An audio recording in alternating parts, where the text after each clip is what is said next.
محمد رسول اللہ کا انکار کرنے والے بھی خاص طور پر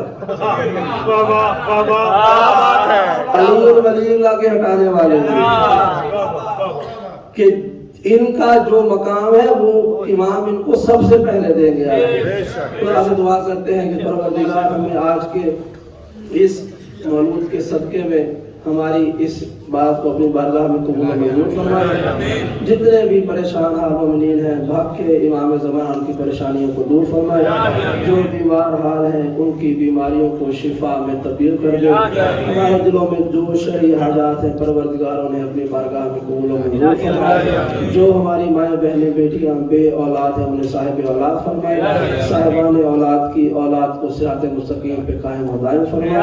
ہماری سب سے بڑی دعا پروردگار ہمارے ان گنہگار آنکھوں کو اپنی آخری حجت کا دیدار نصیب فرمائے اور ہماری دعاؤں کو اتنا ہمارے اعمال کو اتنا معتبر کر دے کہ امام کے سپاہی بن کر قاتلان اہل بیت سے بدلہ لے سکے. ربنا تقبل منا بأسدكم ان الله وملائكته يصلون على النبي يا ايها الذين امنوا صلوا عليه